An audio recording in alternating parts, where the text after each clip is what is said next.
You're listening to Pardon the Disruption with your host, Tom Young. Hey, everybody. Hey, welcome to the show. Let's go around the room.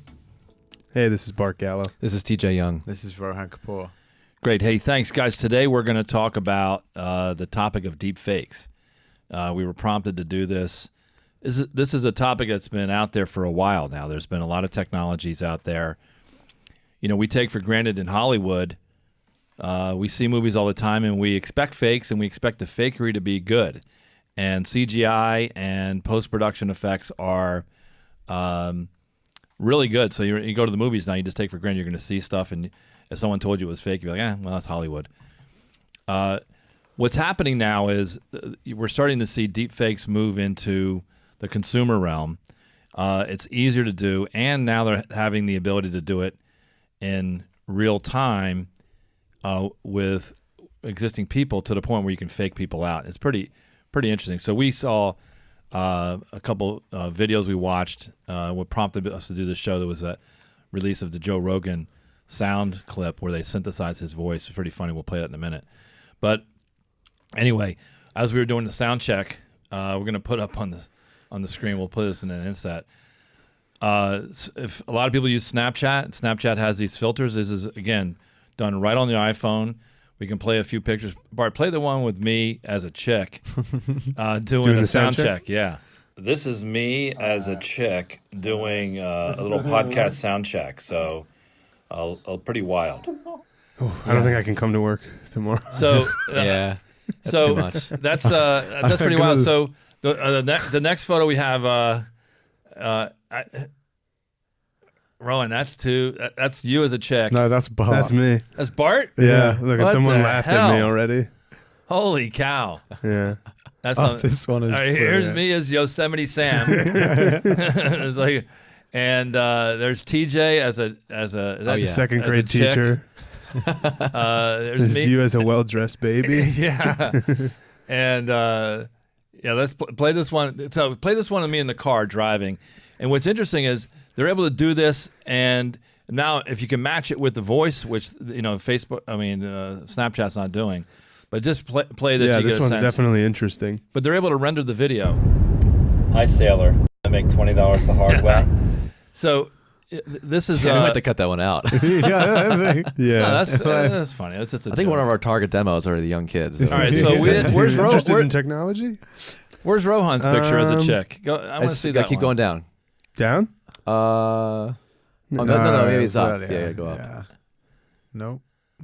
Well, yeah, There it it is. Holy Rohan. cow! Wow. So Rohan, exotic. Look at that. Look at A little bit of that. makeup, shave off that beard. Yeah. So, anyway, this stuff is. Standing on the corner waving an SOW. I'm gonna have nightmares for a couple of weeks. I don't think I can look at you guys in the same light. TJ, that of you is creepy. So, play the baby one.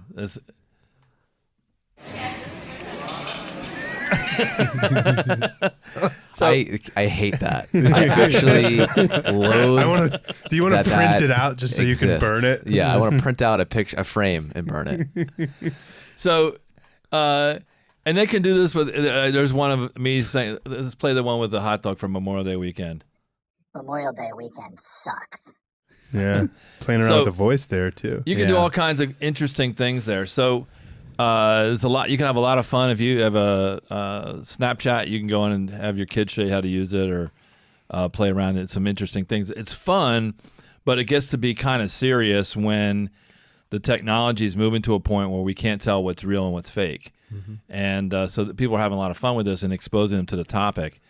And so what I want to do on this first clip, we all know who Joe Rogan is. He's one of the top podcasters out there. He does some UFC fight commentary. He had a show called Fear Factor that he did for a long time, and he was a sitcom actor back in the 90s and 2000s. So he's been around for a while. People know his voice. Anyway, they did a script about him running a chimpanzee-based hockey team. And anyway, so they read a ridiculous script into the engine, and it sounds like Joe Rogan when you listen to it. And they used him because he had such a wealth of audio data out there. So they says here he has over 1,300 episodes just on the Joe Rogan experience. Yep. Yeah. So let's play a clip of this Sure. and get a sense of because you really can't tell it's not him. Friends, I've got something new to tell all of you. I've decided to sponsor a hockey team made up entirely of chimps. I'm tired of people telling me that chimps are not capable of kicking human ass in sports. Chimps are just superior athletes. And these chimps have been working out hard. They're throwing kettlebells, battle ropes, everything. I've got them on a strict diet of bone broth and elk meat. These chimps will rip your balls off. God damn, it's impressive. All I got to say is, see you on the ice, folks. That's pretty cool. So that sounds just like him. Yeah. I mean, if you know it's fake, you can listen. It feels a few percentage points off, but it's amazing to me how good this stuff is getting. Yeah. Yeah. And, Inhales and exhales, especially, that was always missing from there early. Yeah. I think the audio is impressive, but the video is something that completely blows my mind. Some of the stuff we've seen, even in the research and run up to this, is incredible. Yeah. Well, to me, the disturbing thing is the ability to marry the really good video and really good video, and audio, and tie that together and do it in near real time, so that this isn't a post-production thing. So, I was out in California a couple years ago at a conference with KPMG, and they showed this Rembrandt. Pull up the Rembrandt thing, Bart. Yep. And this was something that took a while to do. They couldn't do it in real time. And what they did was they scanned in all the Rembrandts that were ever made into the system. Everything down to the paint strokes. It was a high-res scan of all Rembrandt pictures. And then they said, make a new one. And what you see here is a Rembrandt that's never been done. Rembrandt certainly didn't do it. It was rendered by an AI algorithm, all the way down to the paint strokes and everything like that. And then they showed this to a bunch of art experts, and they thought it was a lost Rembrandt. Wow. And so so when I saw this a couple years ago, I said, wow, this is really cool, because you're starting now to see this. But it wasn't something that was easily accessible by most people. It probably cost $1 million or half a $1,000,000 in resources and a lot of time to go make this happen. But they were showing the art of the possible. What we're seeing now in 2019 is this stuff very quickly moving down to consumer grade. It's pretty good, and it's moving into near real time, so that you can start to alter our perception of reality. And the Rembrandt project was also a TED Talk as well, right? Yeah. So we can link that in the show notes here. So if you want to take a look at the TED Talk explaining how they did that. But, so people are not going to be surprised that you can fake things, right? Like this Rembrandt, like Hollywood movies. It's out there. But people say, well, it takes a lot of money. It can't be done. And you can tell when stuff is fake. But at some level, I think it's very difficult to tell when things are fake. Well, the whole issue is it keeps getting better, right? Yeah. I mean, this goes back to that podcast, which we still reference, the Sam Harris podcast on AI improving. And as long as you think that it will continue to improve, then you have to, assume that super intelligence will happen at some point. So that's a broader topic, but people will call out these images now. And I think the areas that they don't have as well, like locked down, are really like the eyes and the mouth. So they keep talking about, if you stare at those areas, shape of the head kind of gets Teeth distorted. a bit too. Anything in the mouth and the eyes, especially the eyes, because you look mostly at people's eyes when you're looking at people, obviously. Right. But again, that will get better and better. And I think one of the key implications of that one website, I think the ABC article where it shows the side by side, what that showed me at least, and this is an article showing side-by-side comparisons of world leaders talking. It's not audio, but just showing their faces talking on screen over the news. What this showed me, because it's set up in the way where there's a poll. If you're on the site, you pick which one's fake, neither one is fake, or they're both real. What this showed me was, even for the easy ones, it's causing people to have, I think, false positives, where they may be able to pick out the fake ones, but it causes them to question the real ones. Mm-hmm. So they said, They pick, both videos are fake, when really it was just one. Right. So now people are questioning videos that were Only never safe altered. response is to not believe anything. Exactly. So the proliferation of this through society is going to create some very paranoid Yeah. So the issue is not getting caught, like, oh, this one's fake. The issue is causing distrust of all media. Yeah. So in our political discourse, people tend to tribalize. I mean, they're set in their ways. They listen to news that itches their ears. They want to hear things that validate their point of view. I sense there's probably it's less popular to have people who are truly open-minded about things. So right here, Barty, so the correct answer here, we're looking at a picture of, or a video of Theresa May and Putin talking side by side. The correct answer is the Theresa May one was altered, but Putin's real. More people said that Putin was fake. Right. I think just with a lot of the stigma that Putin has and Russia has. Well, obviously that one's fake, right? Right. Yeah. But people make quick assumptions. It's headline culture. People make quick glances. They're not giving this level of scrutiny for everything. You can't.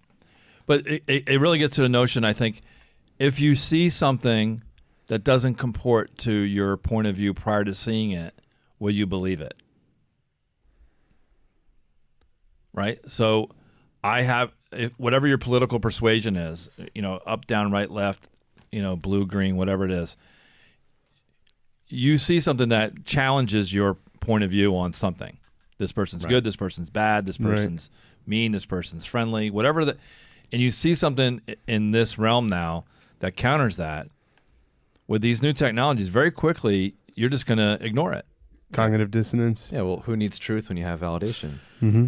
I like that. Who needs truth and you need validation? It's like a V for Vendetta type quote. I think what's going to be interesting is seeing this being used in instances like, even if some of these like top influencers on social media have to post a ton of content, and when they say yes to one thing, they're saying no to another opportunity.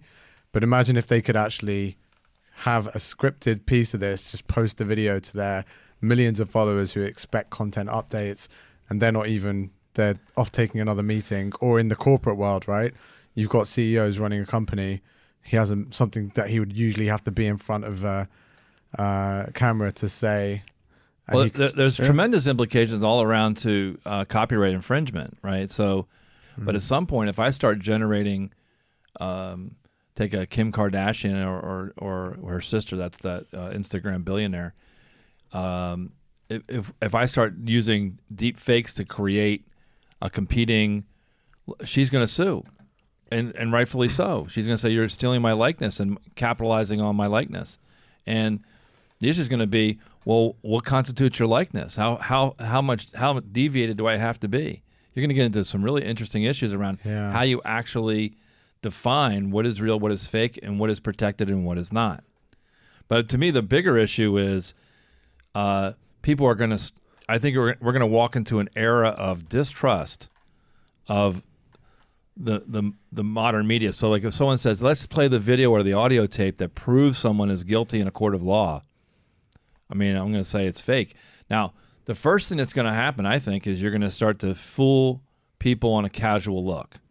I think that's the issue, because the court of law example is often talked about, but those are, during discovery, it's a static set of information. They can just have as much scrutiny as they want, talk to as many experts as they want, and that set of data, whether it's video, audio, doesn't change. They can just keep looking at it and keep getting third, fourth, and opinions. But the issue is the casual observer, the public, just the constant fire hose of information on the news. You're not going to be able to have these fact-checking organizations, experts weighing in on every second of all video streams coming in and hitting everyone's eyes daily. I mean, you can't control that. You can see it now. It's already a problem now, not with deep fakes on this level, but just with the availability of information and the speed of the news cycle with social media. Yeah.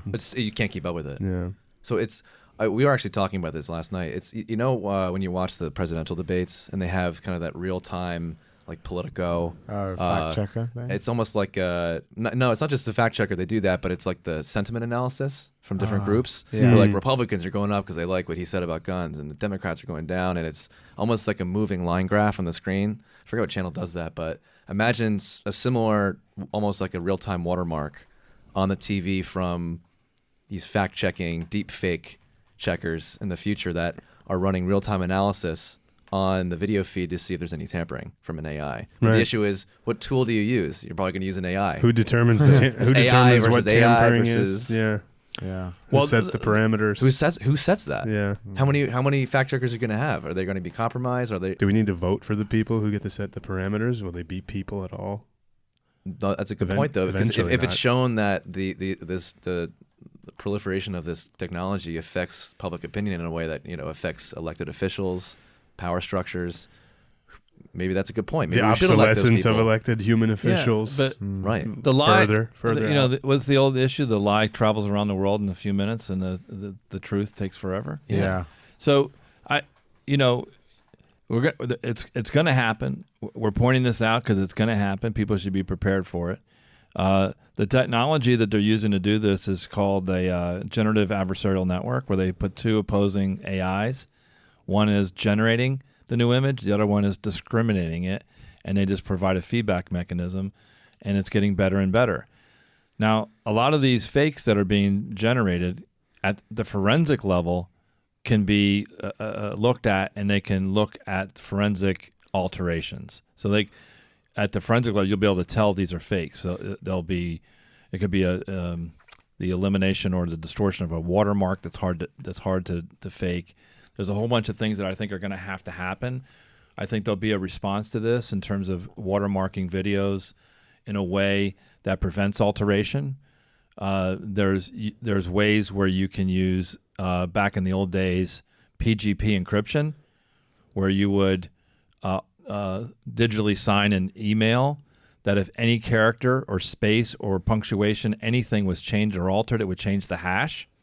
So we're gonna have to go back to authentication and not rely on our mass media to just shoot us stuff constantly. But it's going to have a negative effect before we resolve this issue. Pretty interesting stuff. Especially in time for the 2020 presidency. That's going to be a circus. Yeah. Very polarizing. Going to be a circus. So, Bart, up on the screen, you've got these people don't exist. Yep, this person does not exist.com. It's an easy way if people want to go take a look and just get an idea of what these sorts of AI protocols can start to do. You can just hit refresh, and you'll get various new images, photorealistic images of people's headshots, and these people literally don't exist. They're created based on data, I assume, from many, many people who do exist. Now, these are generating in real time. They're probably not pulling from a library, is my guess. It looks like they're probably, because you don't get the same one twice. Yep. But what would be interesting, the next generation of this is I hit refresh, and not only do I get a single picture, but I get a portfolio of pictures, and I create a whole new profile. A life. Well, a life. You could say when I hit refresh, I get this picture and 100 others. Me at the beach, me at work, me with the family, me with my dog, all of those things. And now I create a fake Facebook persona, a fake Twitter persona, whatever it might be.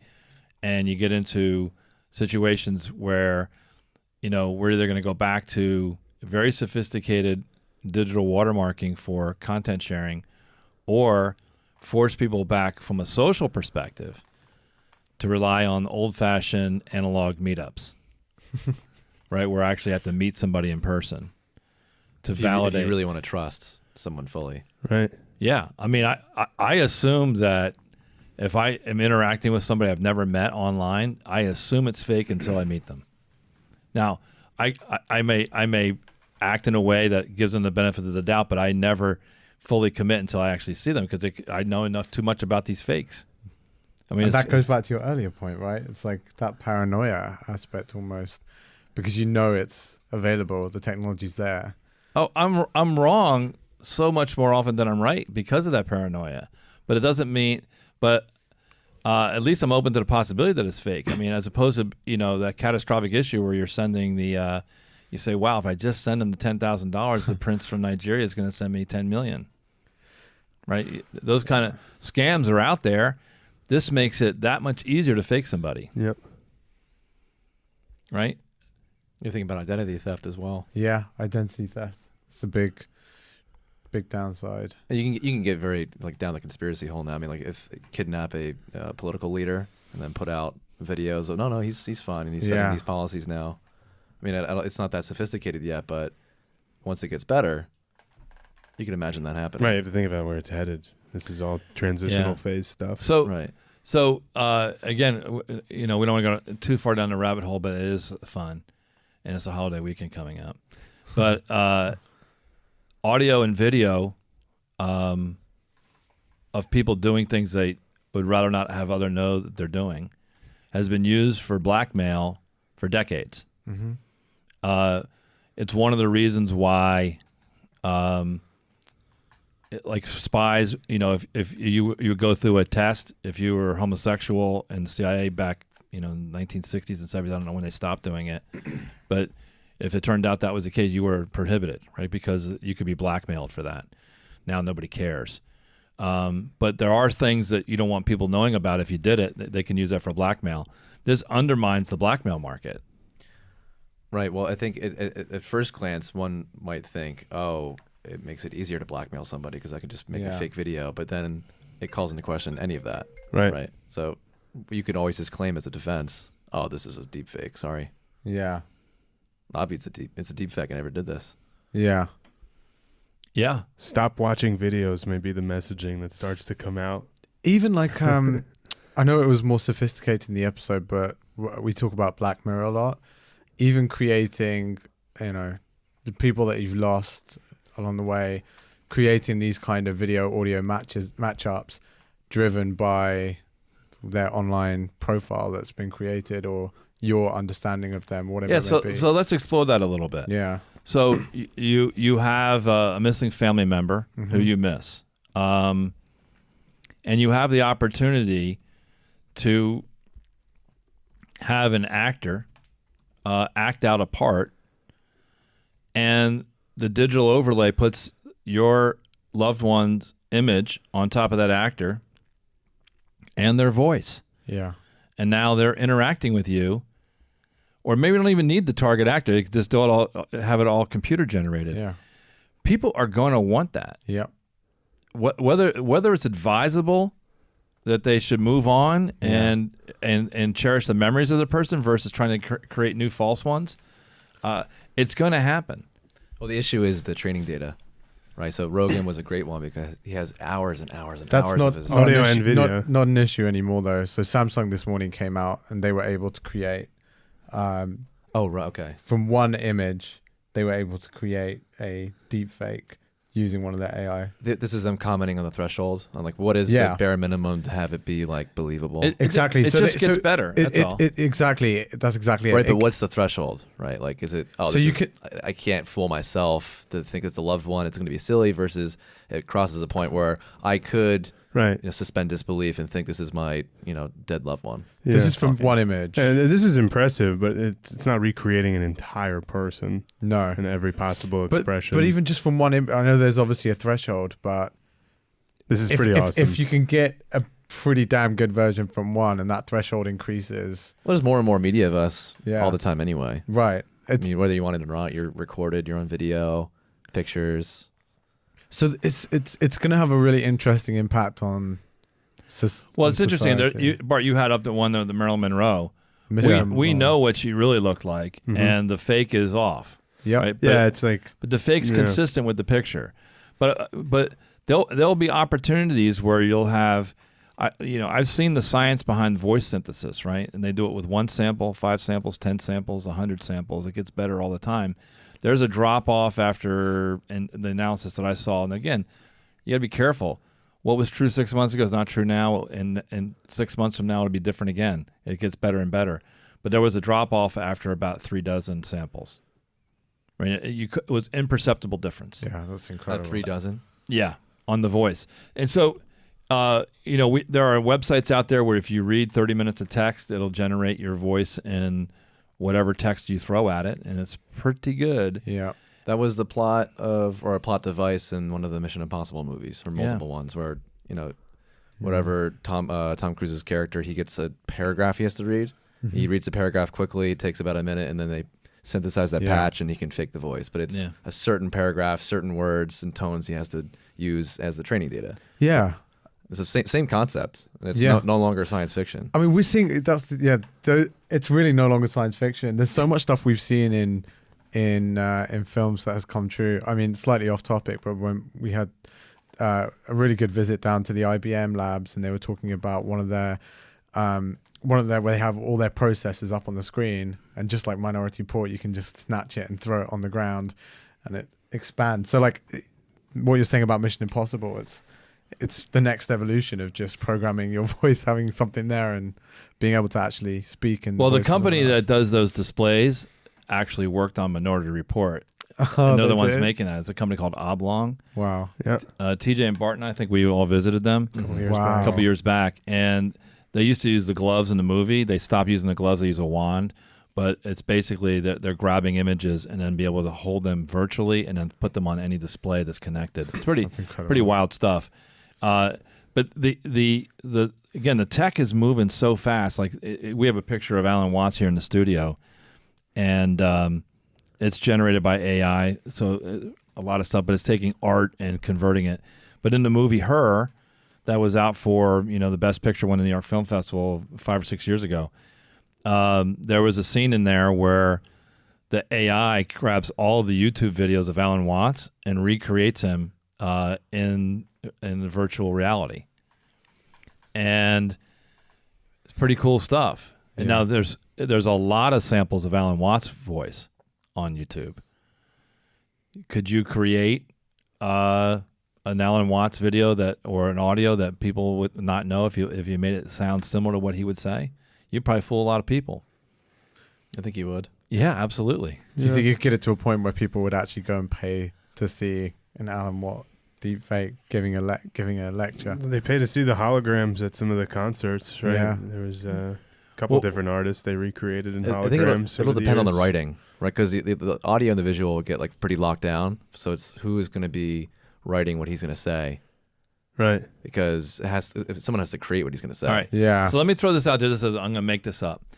Famous person. So you can go to this place, cafe, whatever you want to call it, amusement park, and I sit down in a small room, like a phone booth kind of room, almost like the way you talk to somebody in prison. You sit on the side of a glass. On the other side of the glass is a video, avatar, however you want to talk about it, of a famous person. Could be anywhere, somebody that you would recognize that would be interesting. It could be Abraham Lincoln, it could be Ronald Reagan, some famous person in the past. It could be a rock star. It could be a grandparent. And for $10, you can sit down for 5 minutes and talk to them. The line would be out the door. Absolutely. I can see that being sure. like a carnival. Yeah. Yeah. The line would be out the door. Yeah. And what I just said is within arm's reach of where we're at today. It leads to a really isolated society. Because if you can get that inside your own home, then there's like... Right? It's like it's only called deep fakes for now because we have a reason to agree on an objective reality. But at some point, when we can all just stay home and hyper-customize our reality in VR, then it's not deep fakes, it's just deep existence for everyone, hyper-customized. That's way out. But it's kind of like an intermediary period. We're already seeing, we talk a lot about, I know the experience this Right podcast. after Bart said that, I really think we need to legalize marijuana. I'm just saying. Because I never thought of it that way, but that's true. Yeah. And I was immediately, as soon as you said that, I was thinking of that movie Surrogates. Surrogates, right? Yeah. With Bruce Willis. Yeah. Except that was the physical take on it, and which is a little bit out there. But why not have it be in VR? Mm-hmm. Why even have the physical robots represent you? Hyper reality. Yeah. It's because you can change your VR persona instantly and a lot more cheaply than altering your robotic presence. Right. Why stop virtualizing at your own avatar? Virtualize the whole ecosystem it exists in. I think we need that movie, though. We need a Surrogates movie, but VR based. Yeah, that needs a rewatch. There was a movie way before Surrogates called Lawnmower Man that explored. That was a big movie, right? I haven't seen it, but the title just threw me off. Sorry. That came out like 1934 when you were born, or I was thinking of like this movie came out when like the most advanced technology we had was lawnmower. So you guys are making fun. It was 1992. It came out, It didn't Yeah, get a you good, were like 69 when it came out, right? Yeah. I was going to get my Social Security check, and anyway, it came out. It was a low budget sci-fi movie. It's a Stephen King book, but it talked about a guy getting lost in VR. But I think if you took Surrogates and moved it to a VR world, you get a little bit of sense of some aspects of what Second Life was, where people would go in there and they'd set up their whole avatar, but you could have multiple personalities. What was also interesting in the Surrogates movie, you would have an analog representation, and your robot would go out in the world for you, and you would experience it through them. But Bruce Willis was at some, and it's better versions of you. And the more you paid, the more you could deviate from. There was some kind of regulation in the movie where you had to be close to what you were, but if you paid a lot of money, you could really deviate. Some guy was out there as a hot blonde chick, and it was just some big fat slob sitting in his chair at home. So, do you remember that scene right in the movie? It was crazy. If you haven't watched the movie, I encourage you to go watch that. It's just to get you. That's definitely going to happen. I mean, that's happening For with sure. catfishing before all this stuff, with just like messaging back and forth that happened. What's catfishing? Or like you impersonate someone else and you try to fake somebody for like a online relationship, or even before meeting up or getting money from them. They think you're a every day hot girl, but it's really some fat guy in a basement. Oh yeah, I don't want to be against fat guys, but that's the. It's like the most easiest definition of catfishing. It's the easiest definition of catfishing. And even Ready Player One had that whole aspect. That was Ready Player One. Right. I was thinking of that as well. Right. And that also, it's like such an isolated, like life in real world, but in the artificial world, you're anything but on your own. So it's kind of crazy, the merging of the two. So people, we have a big holiday weekend coming up. Person sitting there and they don't have plans, and all their friends are doing something different, and they just didn't work it out. Whatever the issue is, and they're alone. They say, I can sit at this thing and have this set up, and I can hang out with my friends, and people are going to do it. Yeah, definitely. They're going to do it. And then the issue is going to be they're going to choose it over the real.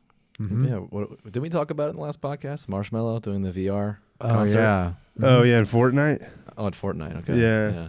It was a Fortnite build, but for a concert. In the game, I think everyone's guns evaporated out of there. I don't really know the architecture of the game. I've never played it, but I think at some point all the actual matches stopped. You can like mod it to The make your own guns map. evaporated out of your hands, and everybody showed up to a stage with their avatar and danced. They pressed buttons to dance at a concert. Oh my god. It's crazy to think that people are so like this. It looked fun. That was the scariest part. I hated that I thought No, that. that's why I said, "Oh my god," because I want to do that. I want to be there. I don't want to. The societal do that, but I want to. issues of loneliness just through this, and what we're talking about is a much more like fun, shiny thing to play with.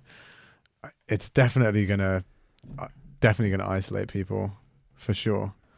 Like, why would you, like you said, if you're on Memorial Day weekend and you have the choice, and then next thing you know, you're, oh wow, I had a great weekend. I didn't even need to leave my house or go and see anyone. I'm capable of doing that now. Yeah, that's true. I pull that off pretty often. Yeah, or let's say, let's take this in a way where we know people are going to do this, by the way. Mm-hmm. But I remod this studio that we have here in the basement, and I have a table, it shares for two, and the wall is virtualized. And I have nice sound and lighting I can adjust. And I say, where are we going to have dinner tonight? And you say, how about a Parisian cafe? And all of a sudden the wall changes, the sound changes. You can add the smells, the whole 9 yards. Yeah. Yeah. And it feels like we're sitting on the streets of Paris. You're going to say, that sounds cool. I want to do that. Yeah. Then the next day is, why don't we sit at a cafe at the beach outside in Cape May and watch the sunset? And down at the beach, or You can do that today. or if you why don't we enough money. have 50-yard line seats Yeah. watching the New York Giants play? There's already commercials of that There for are. certain VR goggles. So Yeah. why meet up with your friend when you can both be at your own place and meet them at the half court at an NBA game? No, so people pay. So they That have sounds fun. they have those 360 cameras. You'd actually tap into the live feed Yeah. while the That game's going on. opens up the market That's for cool. them That sounds fun. beyond belief. Imagine you could do that from home. Now the scale Well- they can achieve. Well, think about the amount of money that they sell the luxury boxes at a stadium. I mean, it's hundreds of thousands of dollars for these awesome boxes. And you go, I've been to these before, and you watch different games. It's a lot of fun. But it's like a lounge, not dissimilar to the size of this room. Sometimes they're bigger. And, this one wall would be the venue view into the stadium. And you could have the technology recreate that. Yeah. And so this fakery that's coming, we call it fakery, but it's this generation of an alternate reality that looks a lot like our current reality is happening rapidly. The cynic in me keeps going back, and I know Ready Player One actually explored this as well, which is the main antagonist in his drive, but advertising is going to be completely transformed in this world. Yeah. You're going to go to half court, and there's going to be floating ads. Pervasive and personalized. Yeah, exactly. It's everywhere. Well, it's going to be, that's going to underwrite access to what will be an expensive platform initially. Right. So, but it's almost like a point of no return once you go down that model, as we've explored before, right? Well, it's hard to get away from the advertising model. TV's the search gone engine, like for Google. TV's gone commercial free. So, and I only watch commercial free TV now, so it's great, but it's not without consequence socially, politically, economically. But you can start to see how this is going to happen. I think we're going to see a lot of cool stuff come out, and I think it's going to be negative in terms of its social and political consequence initially. I think we'll figure it out. I think we'll figure out this, and we'll learn to adapt to it, and new normals will emerge. But I think we're not going to deal with the changes societally well at first. That's my prediction. So, yeah. And I'm freaked out by the Snapchat filters already. Yeah. That's pretty straightforward. Yeah, that should be fun for Memorial Day weekend. I think people will be using those a lot. Yeah, I would like to be able to go out as Yosemite Sam, though. That would be fun. It's going to be a really fun virtual identity crisis we're all going to go through. Yeah. Because it's a big thing now, right? Like, you don't conform into the two genders or whatever the stereotypes are. It's a huge political argument now. But then you go away from reality, then anyone can be who they want to be, obviously. And it just, I don't know, it's going to be a huge hit on the psyche. Even for people who conformed before and never had to deal with the stigma of, I'm different, where's my bathroom, all that stuff. Everyone's going to be like a market of one crazy freak. But everyone's a freak, then everyone's normal. Yeah. Yeah. That's so crazy. Anyway. Yeah. This is an interesting topic. I'm sure we'll be visiting this again soon when we'll see this manifest in a way that's more conscious in the public realm. The Joe Rogan thing kind of brought it up a notch for me. I've been watching this for years. Countless hours of him, and it was pretty good. Yeah, I can't do an imitation that good. Yeah. Like I said, I've been following this topic at the technical level for about 4 or 5 years, and just watch this get better and better and better. It's getting better at nonlinear pace. The Joe Rogan thing elevated it one more level. I knew they were doing it with political stuff. And that gets to the concern of, I do think this next 2020 election cycle is going to be no holds barred fakery on all sides, and we'll see what happens. Most likely. So I can't wait. Popcorn. Get the popcorn time. So anyway, have fun, everybody. Have a great weekend. Yeah, you too. Thanks, All right, everybody. thanks. Hey, thanks for listening to Pardon the Disruption. We'd like you to subscribe to our podcast if you like it. You can find us on most of the platforms where you get your podcast from, whether that be iTunes or YouTube or whatever you're on. We also want some feedback. Which shows do you want us to cover? What do you like? What do you not like? So that we can do this. We're doing this for you. We're not doing this for anything else. So please subscribe and give us some feedback. Thank you very much.